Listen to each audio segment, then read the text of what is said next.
When Cole slapped the floor, told that let's go one-on-one, and he passed it, he f***ed up the whole tradition. Damn. Don't nobody want to hear that. Yeah, I'm one of them gatekeepers, I can say that. Man, listen, let me say something to you. The C's, we didn't give a about LeBron. We didn't fear LeBron. Damn. That's when Mama was like, nah, see, you don't want this new, right? Talking crazy. I hate to get to these, that's what really happened, yeah. And ever since then, we've been off the trajectory. Shot making, we talking about ability, we talking about skill. He in all those conversations, but now, you doing some shit where... LeBron James fans are not gonna like what Kevin Garnett just did, because this wasn't one of those soft little media takes where an NBA legend throws tiny criticism and walks it back 5 minutes later. No. Do you think you pushed LeBron too far in Game 5? Because Game 6, far? he was unbelievable. You think you gave him the eye of the tiger? Pushed him too far? KG basically looked directly at the entire GOAT conversation surrounding LeBron and said enough already. And the crazy part is, he didn't just question LeBron's greatness, he questioned the way fans protect him, excuse him, and instantly crown him over every legend that came before him. Nothing? Man, listen, let me say something to you. The C's, we didn't give a about LeBron. We didn't fear LeBron, and we didn't think that he can beat all 5 of us. That's why this whole thing exploded online. Because when someone as respected and intense as Kevin Garnett starts pushing back against the LeBron hype machine, people pay attention, especially when he's saying things most former players are too scared to say publicly. This wasn't a throwaway comment, this was calculated, direct, and it landed exactly the way KG intended it to. I will never give GOAT status to anybody but MJ. And not Bill Russell, not Kareem, not anybody. Okay. But LeBron deserves all the props in the world for what we're seeing him do on the basketball court. This is what greatness is made of. And what really made this situation go viral was the timing. LeBron is still putting up impressive numbers this late in his career, the media constantly praises his longevity, and every week there's another debate about whether he already passed Michael Jordan years ago. But then Garnett comes in and completely flips the energy. Suddenly, the conversation isn't about LeBron chasing another ring or breaking another record, it becomes about whether fans are forcing the GOAT label onto someone without looking at the full picture. And trust me, once you hear the full context behind KG's comments, you'll understand why this turned into one of the most heated basketball discussions online. The internet didn't just react, it exploded. Do you think you pushed LeBron too far in Game 5? Because Game 6, far? he was unbelievable. You think you gave him the eye of the tiger? Pushed him too far? Here's the part nobody is talking about. Kevin Garnett isn't just some random analyst trying to farm headlines.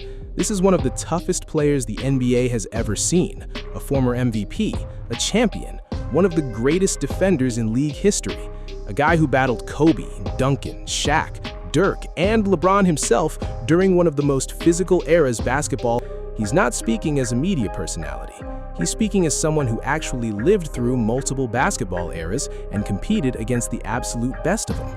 That authenticity is exactly why his words carry so much weight in these conversations. One of the biggest moments that got people talking came from Garnett openly questioning whether LeBron should even have been considered an all-star during one stretch of the season. And immediately, LeBron fans lost their minds, because to them, LeBron making the all-star team feels completely automatic at this point. They believe his legacy alone earns that respect every single year. But Garnett's argument was different. He basically hinted that the NBA sometimes rewards reputation more than actual impact in the moment. And when you really think about it, that's a brutal thing to say about someone constantly being called the greatest player ever. It cuts deep because there's real truth buried inside it. Nothing? Man, listen, let me say something to you. The C's, we didn't give a about LeBron. We didn't fear LeBron, and we didn't think that he can beat all 5 of us. KG's point wasn't that LeBron suddenly became washed. That would be ridiculous. The man was still producing numbers most players dream about their entire careers. But Garnett was questioning the standards being applied. He was questioning why certain players get completely protected from criticism, while others never received that same grace during their own peaks.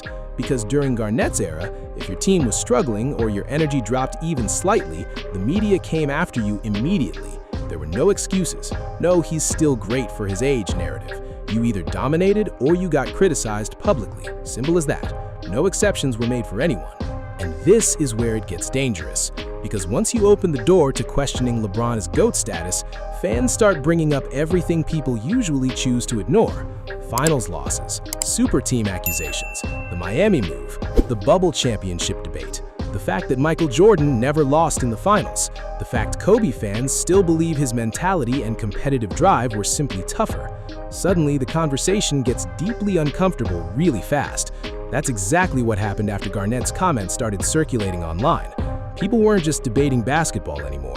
They were debating legacy, mentality, pressure, and how much media influence truly shapes public opinion about players. Boston, and little by little, I started to recognize everybody's greatness and what they brought to this team, and I was like, man, I ain't never been on no team like this. So we look up, and Bron goes to Miami. And when Bron goes to Miami, the whole league shift, and yeah, it was over. Michael Jordan gave me some great jewels when I was young. Said, young fella, you're gonna know when you're supposed to lead the game because everything around you is... What made things even crazier was another situation where Garnett referenced LeBron while discussing performance enhancement rumors around professional sports. Now, to be clear, there's never been proof of LeBron using PEDs. No evidence, nothing official whatsoever. But the moment Garnett's comments got attached to LeBron's name in any capacity, the internet exploded again instantly. Because fans already know LeBron's longevity is almost impossible to understand scientifically. The guy is still dominating in year 20 plus, while players 10 years younger break down physically every single season. So whenever someone even hints at questions surrounding that level of durability, it instantly becomes major headline material across every platform. And honestly, this is why LeBron discussions get so toxic online without fail. Nobody stays neutral anymore. Either LeBron is the greatest athlete to ever touch a basketball, or he's supposedly the most overrated superstar in history. There's absolutely no middle ground left. Garnett's comments basically poured gasoline onto an already insane debate that never fully cools down. Some fans applauded him for finally saying what others were too afraid to say publicly. Others immediately accused him of jealousy and bitterness because LeBron's legacy now gets discussed above so many legends from Garnett's own generation. The divide was instant and enormous, but if you really listen carefully to KG, his frustration seems much bigger than just LeBron himself. It feels like he's genuinely frustrated with modern NBA culture overall. The non-stop comparisons, the obsession with rankings, the way every single conversation turns into who's the GOAT instead of simply appreciating individual greatness on its own terms. Because in Garnett's era, players earned respect differently. Physicality mattered deeply. Intimidation mattered. Rivalries mattered. There wasn't this constant social media protection shield surrounding superstars 24 hours a day, 7 days a week. This is where young players usually make a critical mistake.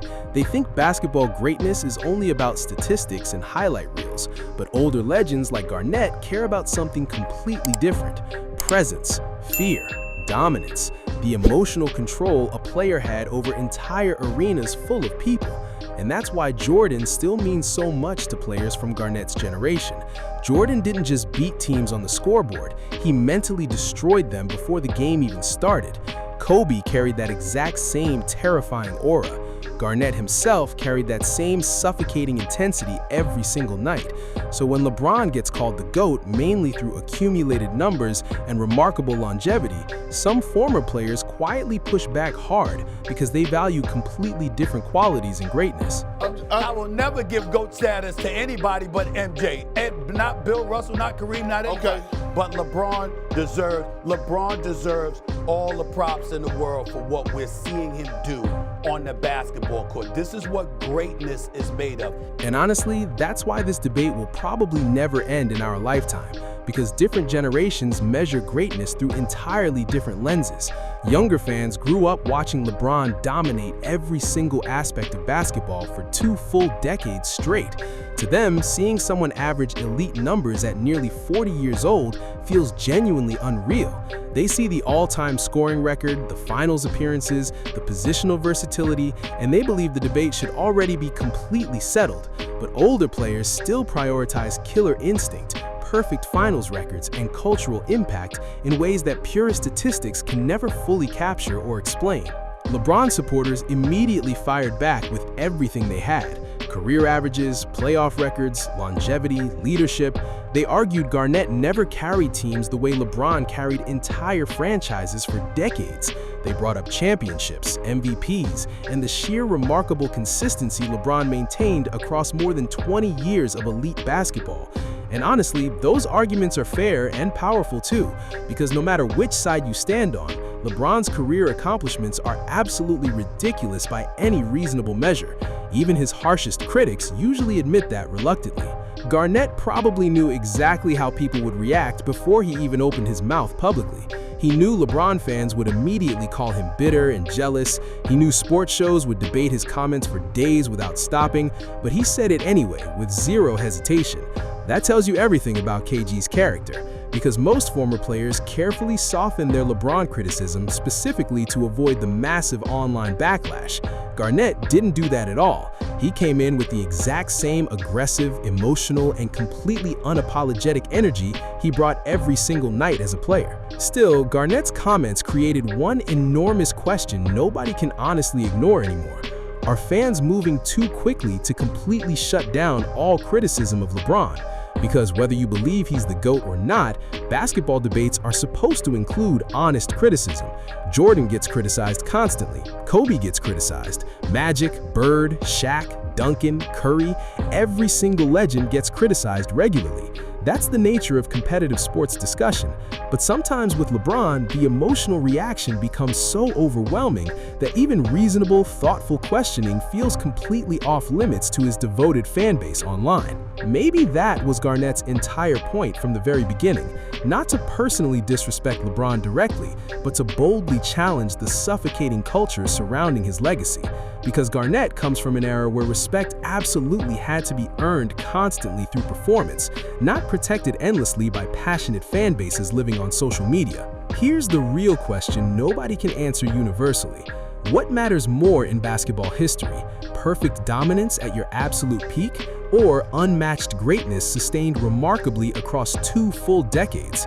Is the true GOAT the player who felt completely unbeatable during their prime years, or the player who adapted, evolved, and survived longer than anyone in the history of the sport?